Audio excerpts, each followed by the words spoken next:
বর্তমানে বলতে গেলে বাংলাদেশের ধান জাতীয় একটা ফসল। বাংলাদেশের মানুষের প্রধান খাদ্য হচ্ছে ভাত, আর এই ভাত উৎপাদন করতে হলে অবশ্যই আমাদের ধান চাষ করতে হবে। এই যে দেখতে পাচ্ছেন যেগুলো ধান, এগুলা আমাদের দেশের কৃষকরা তাদের সন্তানের থেকেও অধিক যত্ন করে সেই ধানগুলো চাষ করে থাকে। কারণ একটাই, তারা ধান থেকে তাদের জীবিকা নির্বাহ করে, তারা বেঁচে থাকে। তাদের বেঁচে থাকার একমাত্র উৎস হচ্ছে ধান।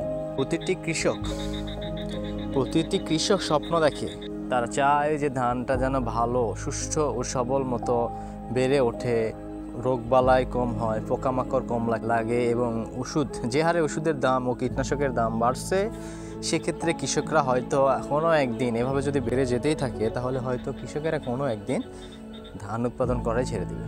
কৃষকরা তাদের সন্তানের থেকে বেশি ধানেতে যত্ন করে, ধান উৎপাদনে পরিশ্রম করে।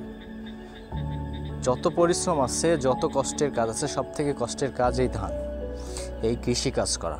আর যে কৃষকেরা ধান চাষ করতেছে বিধায় আমরা যে ধান ক্ষেতের একটা মায়া, ধান ক্ষেতের একটা সৌন্দর্য, আমরা সেটা উপভোগ করতে পারতেছি। আর ধান দেখতে এত সুন্দর লাগে যে ধানের প্রকৃতির মাঝে হারিয়ে যেতে মন চাই। সত্যি বাংলার কৃষকদেরকে ধন্যবাদ, যারা ধান চাষ করতেছে, ধান চাষে যুক্ত আছে এবং নিজে ধান চাষ করতেছে, অপরকে সহযোগিতা করতেছে। তাদের প্রতি আমার কৃতজ্ঞ, ভালোবাসা এবং অফুরন্ত শুভকামনা রইল, যেন ধানগুলা তারা সুস্থ ও প্রাকৃতিক দুর্যোগ মুক্ত করে পরিপূর্ণভাবে ঘরে ধানগুলো তুলতে পারে।